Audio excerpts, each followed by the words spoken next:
Bien, bonsoir à tout le monde et bienvenue au Saturday Talk où nous parlons d'amour, de mariage et de relations homme-femme.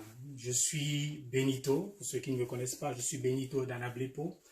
Et ce soir, nous sommes dans un format particulier, nous sommes au format épître d'Anablepo.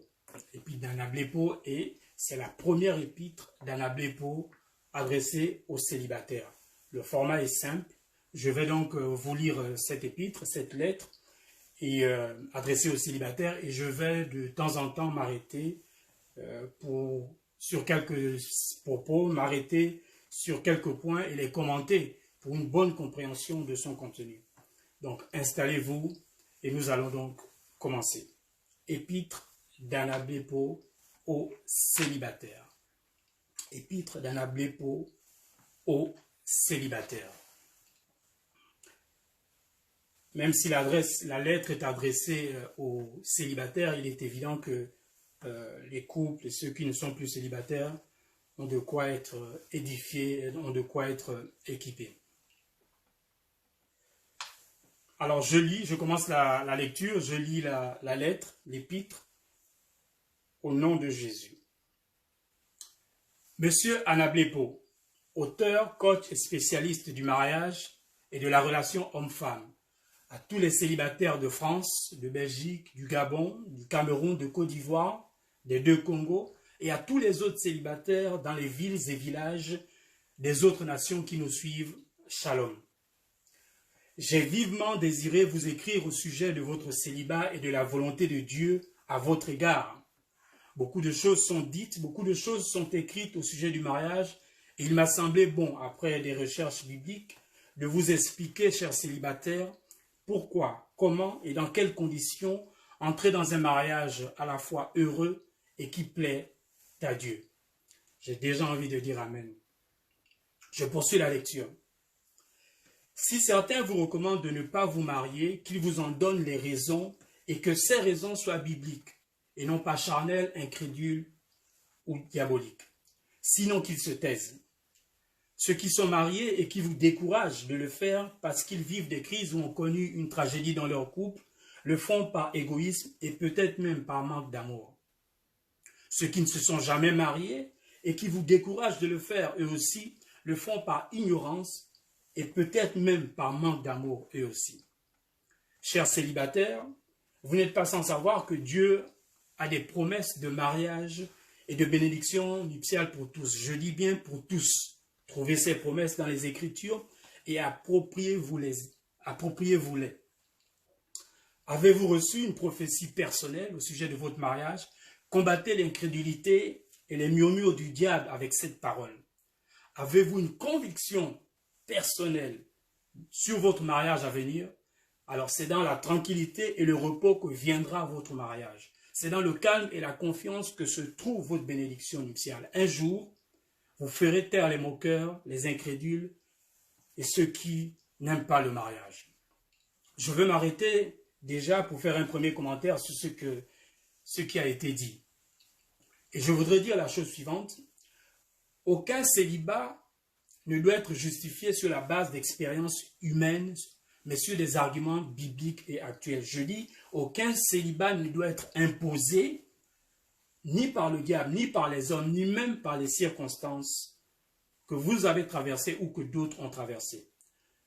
Je voudrais dire ce soir que vous ne devez pas créer une théologie du célibat sur la base de ce qui s'est passé ou de ce qui ne s'est pas bien passé. Même si cela fait longtemps que vous voulez vous marier, que vous attendez, je dis espérez toujours en l'Éternel. L'expression espérer en l'Éternel, notamment dans le livre des psaumes, ne fait pas allusion à un simple vœu, un simple désir, et puis on attend, on a le désir de se marier, et puis on attend. Non, espérer en l'Éternel, c'est en réalité une anticipation joyeuse de ce que Dieu va faire au sujet de votre mariage. Espérer en l'Éternel ou s'attendre à l'Éternel, en fait, c'est déjà se réjouir à l'avance de ce que Dieu va faire pour vous bientôt, et je dis même très bientôt. En fait, vous devez expérimenter aujourd'hui, dès à présent, la joie que vous allez expérimenter lorsque vous allez vous marier ou à la veille de vos noces. Je me souviens en ce qui me concerne, à la veille de mes noces, je m'étais couché ce jour à 2 heures du matin, et puis je passais le temps à bénir le Seigneur. J'étais dans la joie, dans l'excitation de ce qui allait se passer quelques heures plus tard. Et donc, aujourd'hui même, alors même que vous êtes célibataire, espérer en l'Éternel ou s'attendre à l'Éternel consiste à vous réjouir ce soir, maintenant, de ce que Dieu va faire pour vous en ce qui concerne votre mariage. Et la Bible dit dans Lamentation 3,25, l'Éternel a de la bonté pour qui espère en lui. L'Éternel a de la bonté pour qui espère en lui. Donc vous devez maintenir une espérance, vous devez maintenir une atmosphère d'espérance autour de vous chaque jour pour que votre mariage arrive bientôt. Et il arrive bientôt, mais vous devez maintenir cette espérance. Je continue donc la lecture de la lettre. Il n'est pas bon que l'homme soit seul. Voici une vérité que beaucoup parmi vous tordent pour entrer précipitamment et dans de mauvaises conditions dans le mariage ou la vie à deux. Une partie importante des mariages qui collapsent sont dus au fait que les célibataires sont entrés dans le mariage alors qu'ils ne l'auraient pas dû. En tout cas, pas au moment où ils l'ont fait, ou alors ils sont entrés dans de mauvaises conditions, à la fois spirituelles, émotionnelles, matérielles et autres. En ce qui concerne, et là je vais commenter, en ce qui concerne les conditions émotionnelles, voyez-vous, et c'est cela, ce qui est dommage, c'est qu'il y a des couples qui entrent dans le mariage en étant en colère, par exemple, envers la belle famille, en étant même en colère envers son conjoint. Vous avez un monsieur qui voulait que le mariage ait lieu à Yaoundé et madame a plutôt opté pour Douala. Et vous avez l'un contre l'autre. Le jour même du mariage, il y a quelque chose qui ne se passe pas.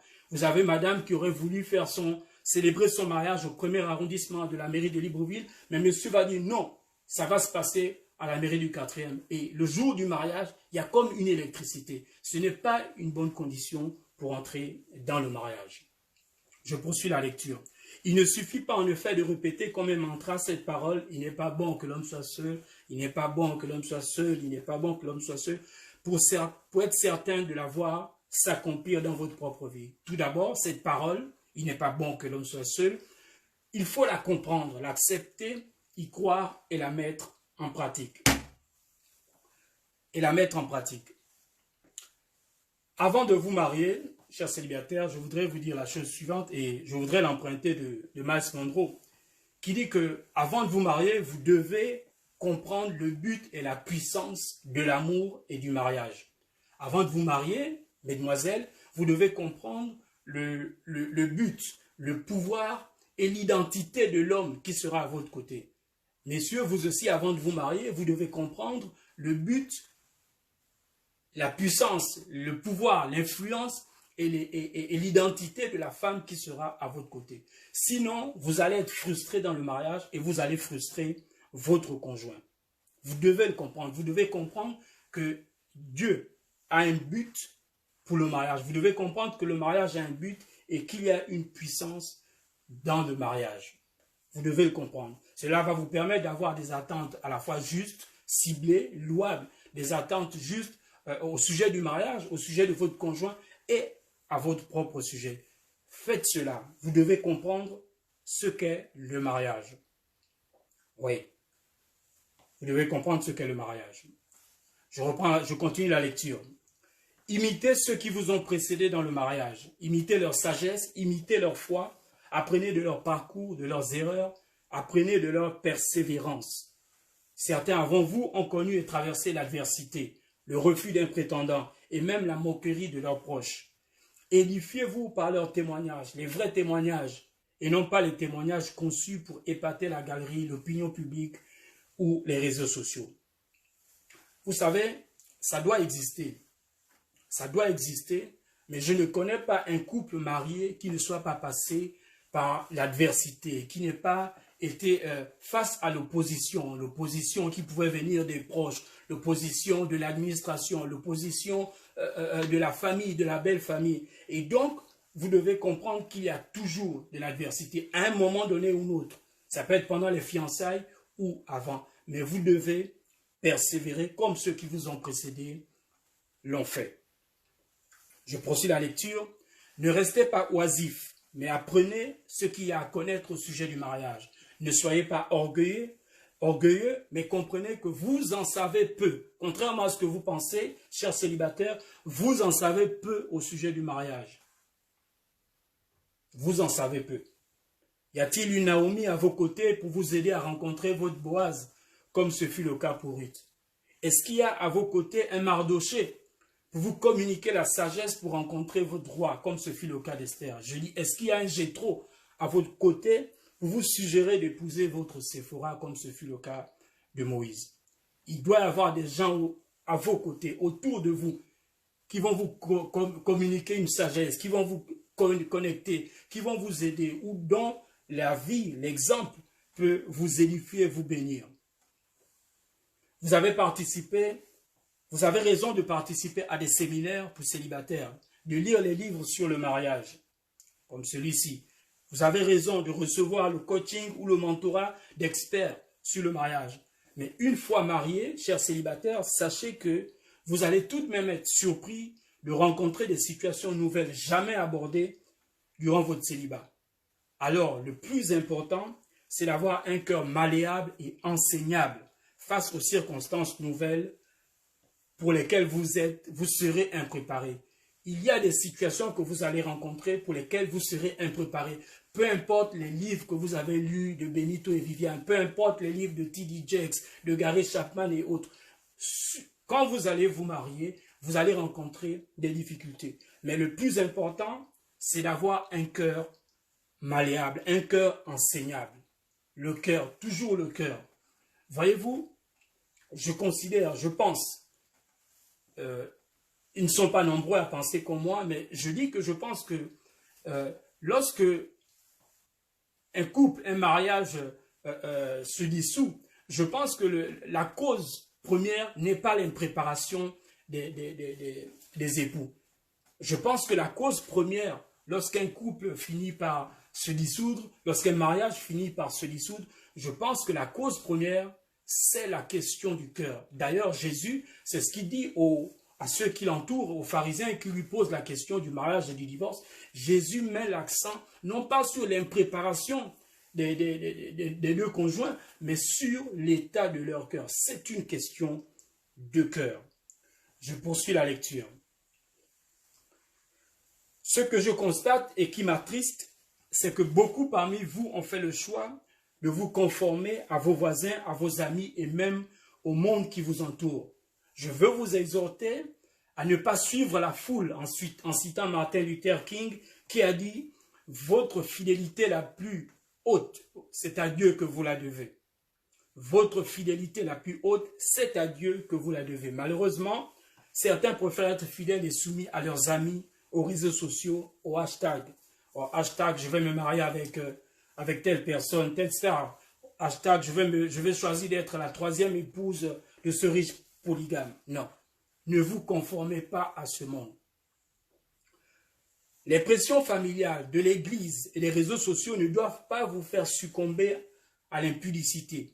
Restez purs et demandez à Dieu son aide. Que ces mêmes pressions ne vous poussent pas à entrer dans un mariage avec précipitation ou avec la mauvaise personne. N'ayez pas honte d'être célibataire. Je répète, n'ayez pas honte d'être célibataire. N'ayez pas honte de ceux qui se moquent de vous parce que vous aspirez au mariage depuis longtemps. Au contraire, méprisez la honte. Méprisez cette honte comme Christ a méprisé l'ignominie de la mort à la croix. Je suis convaincu que vous avez sans doute entendu ici et là, une sœur dit « Oh, moi, ma meilleure amie qui est chrétienne comme moi, elle a un petit copain, donc moi aussi je vais avoir mon mec. » Vous avez sans doute entendu un frère qui vous dira que, en tout cas ici, dans ce pays-là, moi je connais beaucoup d'hommes de Dieu qui ont une double vie, qui mènent une double vie. Alors moi aussi je peux mener ce type de vie. En fait, à ceux et celles qui disent de telles choses, à ceux et celles qui ont de telles pensées, je voudrais leur dire, faites attention. Parce que vous ne connaissez pas dans quoi vous mettez les pieds.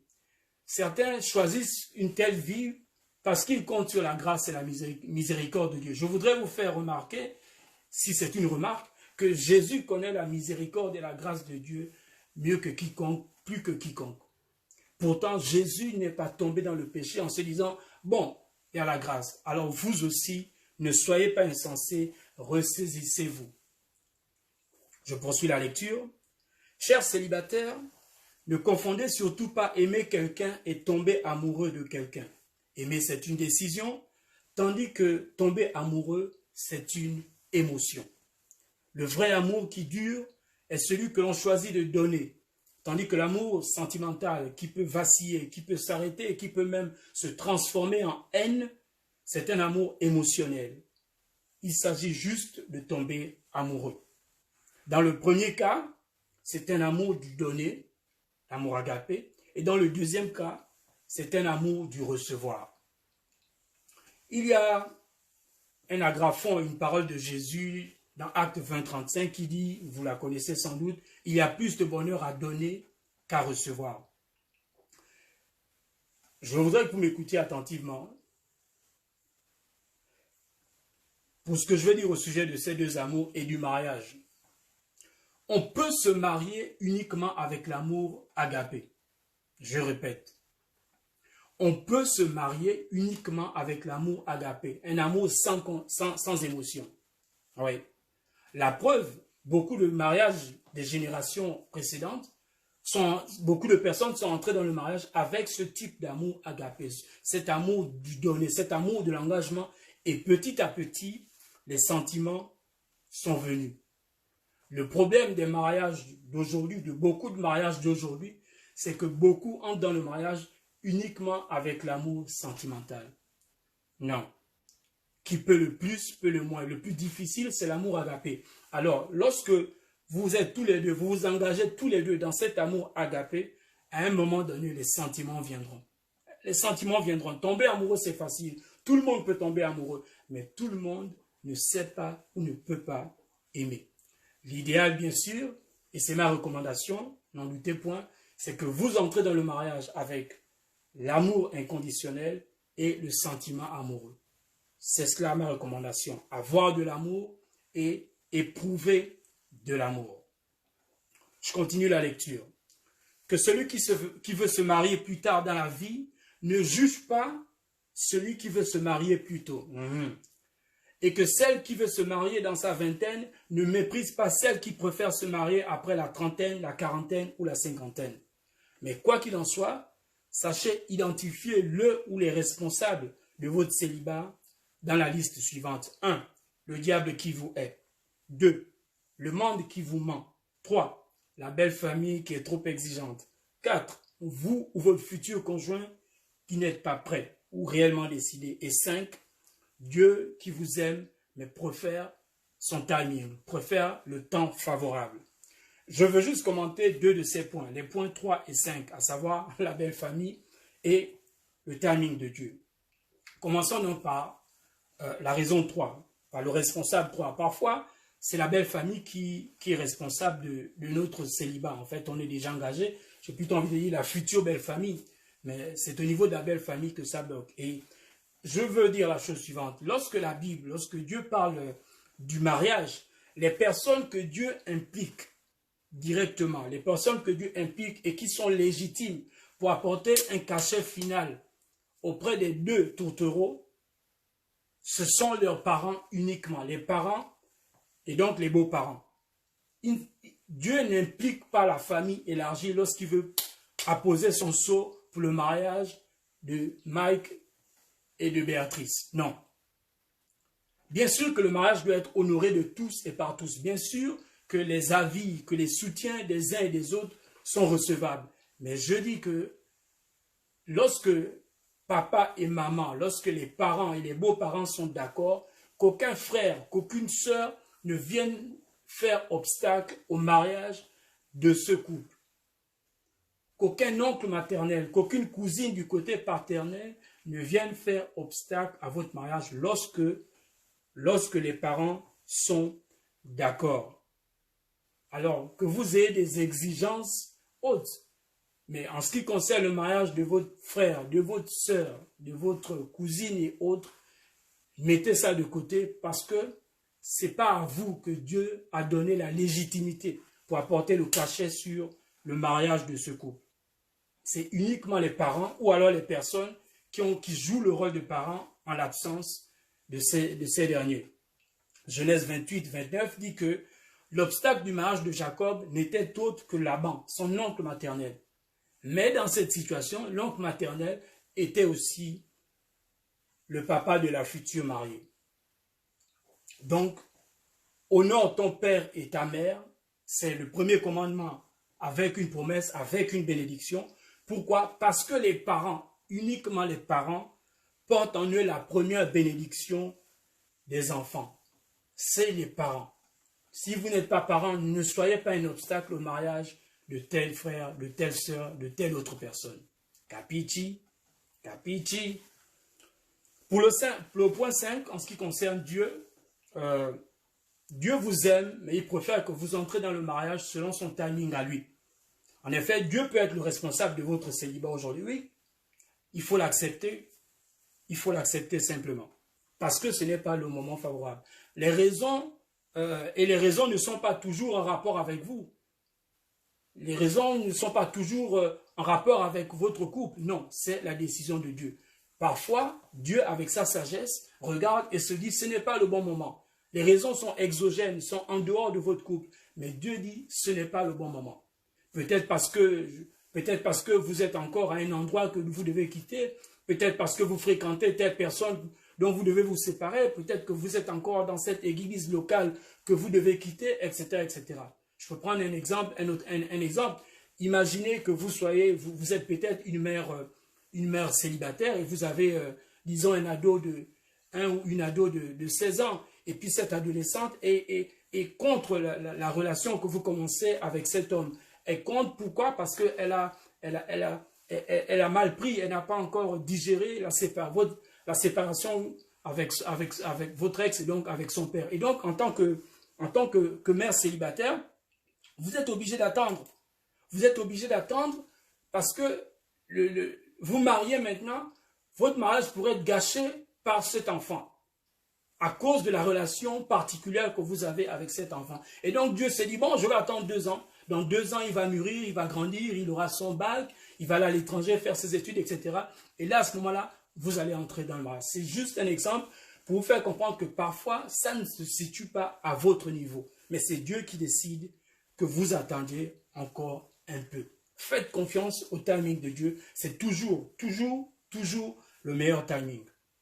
Je poursuis la lecture.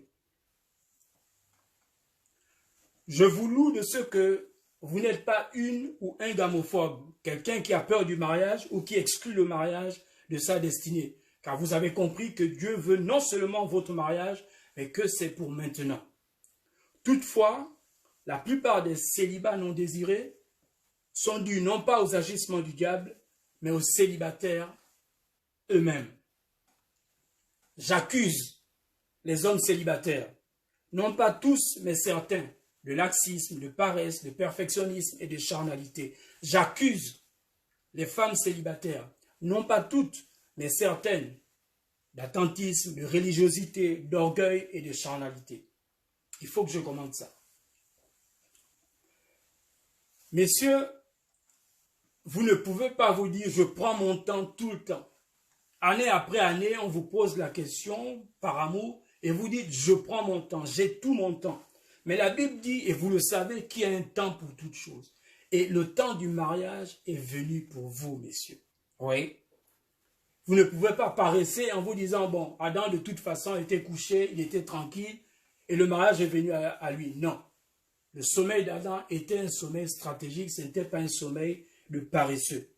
Alors, chers célibataires, chers frères, wake up, debout les gars, et allez dès demain vers cette sœur, vers la voisine, etc., etc., qui vous désire tant et qui n'attend que votre parole. Pour ce qui est des demoiselles, je dirais la chose suivante. Parfois, les demoiselles, les sœurs de l'église,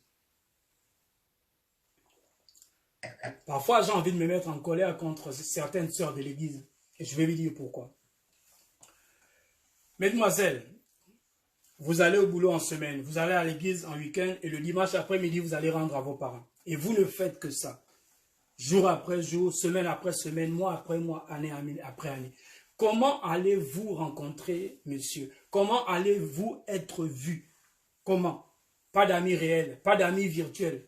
Quand vous regardez leurs comptes sur les réseaux sociaux ou sur Facebook, Instagram, leurs comptes ne sont alimentés que par les posts de l'église ou de l'association de femmes. Non, il faut changer cela. Il faut changer cela. Vous savez, si Ève avait refusé de se rapprocher d'Adam, écoutez-moi bien, c'est très important ce que je dis. Si Ève avait refusé de se rapprocher d'Adam, elle serait aujourd'hui avec vous dans le même groupe WhatsApp des femmes célibataires de long terme. Oui. Je dis que si Rebecca ne s'était pas présentée au puits ce jour-là, dans Genèse 24, elle n'aurait pas été connectée à Isaac et serait administratrice du groupe Facebook de femmes célibataires qui ne font aucun effort, comme vous. Oui.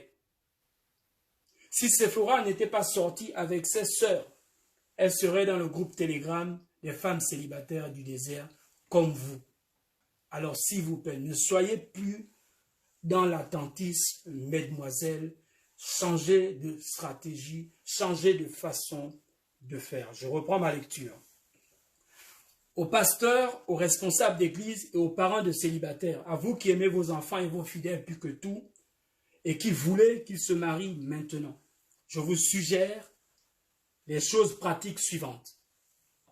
1. Bénissez-les individuellement pour leur mariage, c'est-à-dire des déclarations, des paroles bibliques, des paroles prophétiques, des encouragements et même des actes prophétiques. Soyez spirituels en ce qui concerne leur mariage. 2. Que vos enfants ou vos fidèles, de façon individuelle, vous fassent part de leur situation du moment de façon précise. Est-ce qu'il y a un prétendant? Quelles sont les raisons d'après eux pour lesquelles il y a encore ce statu quo? 3. Assurez-vous que vos enfants ou que vos fidèles soient prêts pour le mariage de votre point de vue. Parce que parfois, ils pensent qu'ils sont prêts, mais ils ne sont pas prêts. Alors, assurez-vous qu'ils soient prêts pour le mariage de votre point de vue et coachez-les. Coachez vos enfants. Coachez vos fidèles de façon individuelle.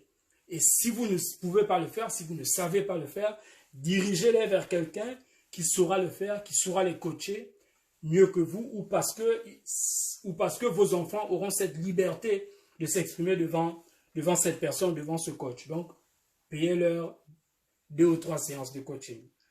4e chose pratique à faire, chers parents et chers responsables d'église, faites 2 ou 3 propositions concrètes avec qui ça pourrait matcher pour un éventuel mariage.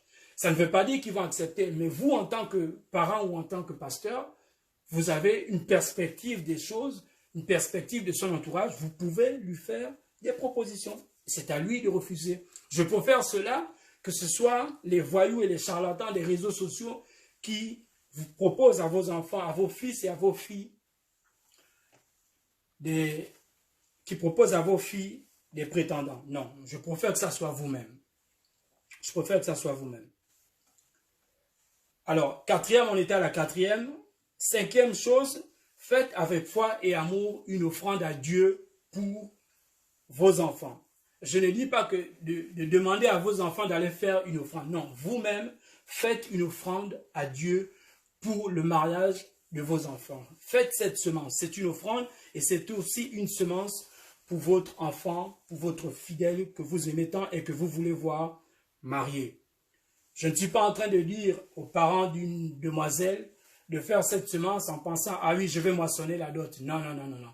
Faites une semence pour moissonner, non pas la dot, mais pour moissonner le mariage de votre enfant que vous aimez.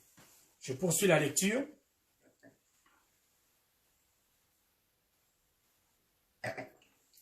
Sachez-le, la parabole des 10 vierges dans Matthieu 25 n'est ni un enseignement, ni une recommandation à entrer dans un mariage polygamique. Ça, il faut que je relise. Sachez-le, la parabole des 10 vierges dans Matthieu 25 n'est ni un enseignement, ni une recommandation à entrer dans un mariage polygame. Pour vous, tirez-en une préparation au mariage.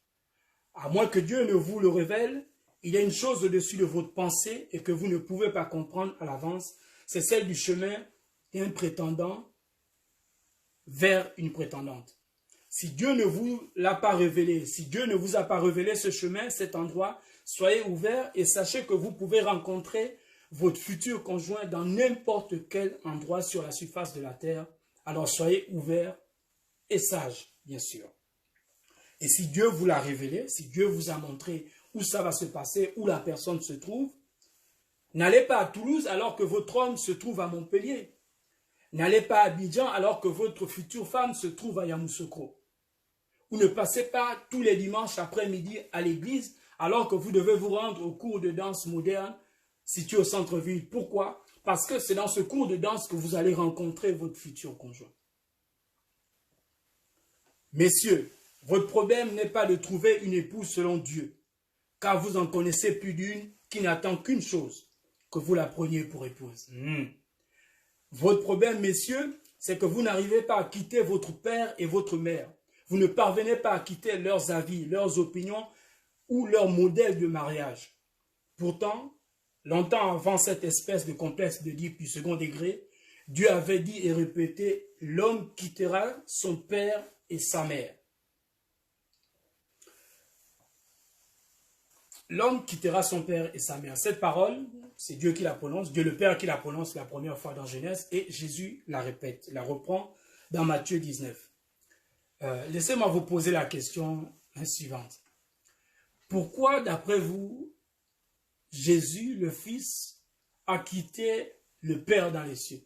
Pourquoi, d'après vous? Si ce n'est pour venir épouser son épouse, l'Église sur la terre. Jésus connaissait cette parole et la met en pratique. Vous aussi, connaissant cette parole, vous devez quitter papa et maman. J'ai constaté que certains enfants adultes qui sont trop attachés, c'est assez sensible ce que je veux dire, mais je vais le dire quand même, certains enfants adultes qui sont ou qui ont été très attachés à leurs parents de sexe opposé, lorsqu'ils se marient, ils vont épouser une personne soit qui ressemble à plus d'un titre à ce parent qu'ils aiment tant, ou alors ils vont épouser quelqu'un qui sera à l'opposé sur un point important de ce parent. Par exemple, vous avez une femme célibataire qui va se dire « Oh, je me souviens que papa à la maison, il était très autoritaire. Alors moi aussi, il faut que j'épouse un homme qui soit très autoritaire. » Et donc, tous les prétendants qui vont se présenter à cette demoiselle, qui ne vont pas la gronder, elle va se dire « Non, ce n'est pas des vrais hommes. » De la même manière, vous allez avoir un homme célibataire qui va se dire « Non, mais moi, quand j'étais encore tout petit, je me souviens, papa se plaignait. Pourquoi? Parce que maman dépensait, était trop dépensière, dilapidait même les revenus du foyer. Alors moi, celle que je vais épouser, il faut qu'elle soit une femme économe. » Et donc, il y a cette sœur-là qui est à côté de lui, qui coche toutes les cases, sauf cette case, et il va la mettre de côté à cause de ce seul motif. Tout cela, j'appelle ça quitter son père et sa mère. Vous devez quitter les modèles de vos parents. Si ces modèles-là sont une muraille entre vous et votre futur conjoint, entre vous et votre futur mariage. Oui. Mesdemoiselles, quant à vous, je lis, vous devez quitter le groupe WhatsApp, Facebook ou Telegram des femmes célibataires chrétiennes. Dans ces groupes, toutes ne se marient pas. C'est l'un des enseignements modernes de la parabole des 10 vierges dont j'ai fait allusion plus haut. Dans ce groupe WhatsApp de 10 femmes célibataires, Jésus nous enseigne que la moitié était soit de mauvaise compagnie, soit de mauvaise influence, car ces femmes, comme certaines femmes que vous fréquentez aujourd'hui, avaient une mauvaise compréhension du mariage et des voies de Dieu. Mesdemoiselles, savez-vous que les femmes qui se marient le plus sont les femmes qui sont plus ou moins célibataires? Les hommes qui aiment la compagnie des femmes en bande, en troupe, c'est surtout pour le show, c'est surtout pour s'amuser. Désolé d'utiliser un terme animalier, mais pour un homme, une femme seule est une proie abordable. Alors, mesdemoiselles, soyez, entre guillemets, une proie abordable pour ce monsieur. Ne soyez pas tout le temps avec vos mêmes sœurs, semaine après semaine, soirée après soirée. changez de fréquentation, faites différemment. Je ne vous demande pas d'être la gazelle à côté du léopard qui veut vous dévorer. Non, non. Mais je dis, ne soyez pas tout le temps, tous les week-ends, en meute de femmes célibataires. Encore une fois, permettez l'expression animalière. En fait, mon conseil, le conseil que j'adresse à vous, mesdemoiselles, c'est que vous fréquentez trop vos copines et vos sœurs en Christ célibataires. Je ne vous demande évidemment pas d'arrêter de les fréquenter, mais je dis que vous les fréquentez trop. Or, vous avez besoin d'autres fréquentations, vous avez besoin d'autres sagesses, vous avez besoin d'autres idées, d'autres perspectives du mariage. Oui, cherchez d'autres fréquentations. Je reviens sur la lecture. Voulez-vous vous marier? Je le répète, c'est très bien. Mais ne faites pas de votre mariage une idole que vous recherchez avant Dieu. Instruisez-vous par le triangle isocèle du frère Bill Goddard, qui a compris la nécessité de chercher premièrement Dieu et le mariage vous sera donné par-dessus. Je vais vous parler du triangle de Bill Goddard. Je vais vous parler de ce triangle. Je l'ai partagé avec mon épouse il y a quelques semaines dans un dîner de couple. Et voici ce qui est dit. Bill Goddard, c'est un chrétien. Est-ce que vous voyez? C'est un triangle isocèle, DHF. Donc il y a Dieu en haut. Ensuite, à ma droite, il y a l'homme et à ma gauche, il y a la femme. Vous voyez bien? C'est juste une image pour vous faire comprendre la nécessité de chercher premièrement Dieu. En fait, ce triangle sert à la fois pour les célibataires et pour les couples. Mais on va rester sur les célibataires parce que c'est notre propos du jour. Donc, derrière le triangle de Bill Goddard se trouve un principe important pour vous, célibataires. C'est celui de chercher en priorité la présence et la volonté de Dieu. Je m'explique. Si vous êtes un homme et que vous cherchez coûte que coûte, tout ce qui vous intéresse, c'est de trouver une femme. Donc vous allez chercher une femme. Donc vous voyez la flèche qui va vers la femme. Et si vous êtes une femme et vous avez la même mentalité que ce monsieur, et vous, ce qui vous intéresse, c'est uniquement chercher un homme parce que vous tenez à vous marier, ça fait tellement longtemps, il se peut que vous vous croisez au milieu, au niveau de la base du triangle. Votre problème, c'est que même si vous vous croisez et que vous entrez dans le mariage, ce serait un mariage sans doute éloigné de Dieu. Il y aura une distance avec Dieu. Ce que préconise ce principe, c'est que vous, messieurs, même en ayant la pensée du mariage, ce que vous cherchez, premièrement, c'est la présence de Dieu. C'est aller vers Dieu quotidiennement, continuellement, aller vers Dieu. Et si, de l'autre côté, vous avez une sœur qui a la même mentalité que vous, la même pensée que vous, et qui, elle aussi, cherche premièrement Dieu, qui va vers Dieu, non seulement vous allez vous rencontrer, là-haut, non seulement vous allez rencontrer Dieu, mais vous allez aussi vous rencontrer. Je reprends. Si l'un et l'autre, vous cherchez premièrement Dieu, vous voyez les flèches qui montent vers Dieu, non seulement vous allez trouver Dieu, vous allez trouver la pensée de Dieu, la volonté de Dieu, le schéma de Dieu, la sagesse de Dieu, mais vous allez aussi vous rencontrer. Donc, la priorité, ce n'est pas votre mariage, c'est de chercher le Dieu du mariage. Je poursuis la lecture. La question du comment reconnaître son futur conjoint est importante, vous le savez. Je vous suggère un processus non définitif en 7 étapes. C'est un processus biblique et éprouvé. Voici de manière générale comment ça se passe lorsqu'un célibataire rencontre et épouse une célibataire. Première étape, ils se rencontrent. C'est le premier regard, le premier contact. C'est un contact banal, sans intérêt particulier. Parfois même, c'est un contact maladroit. Deuxième étape, c'est le jour où le regard change. Le regard n'est plus banal. Le jour où les écailles sont tombées de vos yeux. Troisième étape, c'est lorsque il y a l'amour philéa et l'amour storge. Vous commencez à discuter, vous commencez à être des amis, vous commencez à vous rendre compte que vous avez les mêmes centres d'intérêt, etc., etc. Vous avez une perspective de la vie qui est proche. Quatrième étape, vous manifestez pour l'autre l'amour agapé. Et là, vous commencez à vous poser des questions. Et si c'était lui? Et si c'était elle? Cinquième étape, Dieu vous donne la confirmation que c'est bien la personne. Soit par une parole, une prophétie, par un songe, par un signe, par une conviction personnelle. Et sixième étape, ben c'est l'autre qui reçoit la même confirmation que vous. Et il commence à y avoir les prémices de l'amour éros. Et c'est là où il y a danger. On n'est plus dans l'amour philéa, storge, agapé, mais on commence à être dans l'amour éros. Et c'est à ce moment-là qu'il faut faire attention. Et la septième étape, c'est sur la base de deux ou trois témoins sages, fidèles. Vous savez que c'est la bonne personne et c'est le bon moment de vous marier. Donc, c'est 7 étapes. Je rappelle que ces 16 étapes, ce n'est pas un processus linéaire.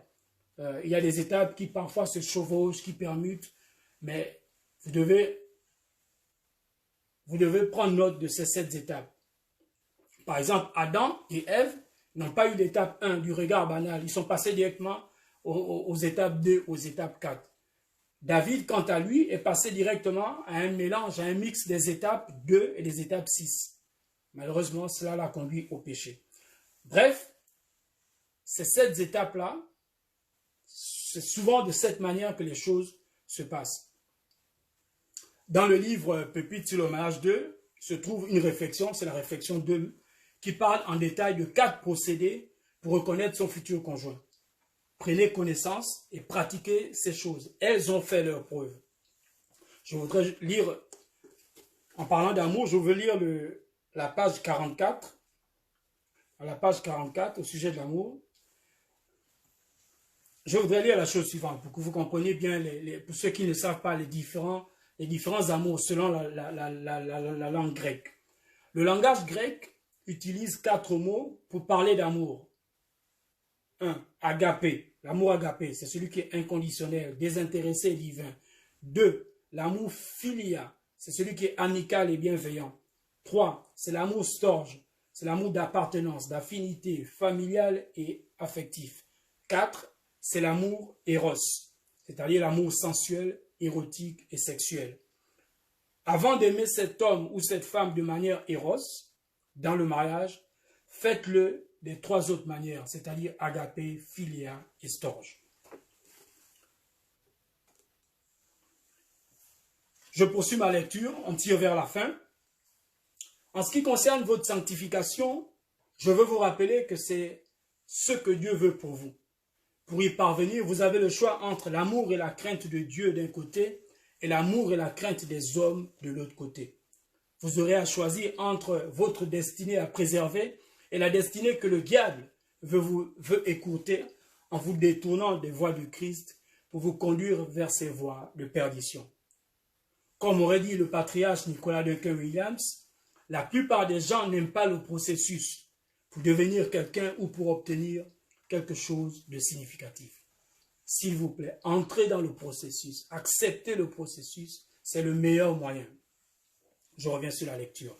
Beaucoup de célibataires veulent se marier immédiatement et coûte que coûte. Parfois, c'est l'esprit d'envie, de convoitise qui fait que certains célibataires veulent se marier sans passer même par le processus par lequel ceux qui se sont mariés sont passés, par lequel les autres sont passés pour avoir un mariage heureux et qui plaît à Dieu. Ceux qui veulent prendre des raccourcis pour le mariage finissent par raccourcir leur mariage. Je répète, ceux qui veulent prendre des raccourcis pour leur mariage finissent par raccourcir leur mariage. Pour finir, je vous dirai la chose suivante. Désirer se marier n'est pas une condition suffisante pour se marier. 3 autres conditions sont nécessaires. Votre préparation, la préparation du futur conjoint et le temps favorable. Je conclus. Je pense à chacun de vous et je ne cesse de faire mention de vous devant Dieu pour que le Dieu d'Anabé vous donne d'entrer à présent, maintenant, dans un mariage heureux et qui plaît à Dieu. Je vous salue, je vous embrasse dans le saint et merveilleux nom de Jésus. Shalom chez vous. Shalom chez vous. Voici donc pour cette première épître d'Annabé aux célibataires. Écoutez, réécoutez les choses qui sont dites, mettez-les en pratique et je vous assure que les choses vont changer bientôt. Voilà, c'était un plaisir. Partagez-le à vos proches, partagez-le à vos amis, à vos enfants qui veulent se marier, à vos parents qui veulent se marier. Ils seront eux également bénis. Alors à très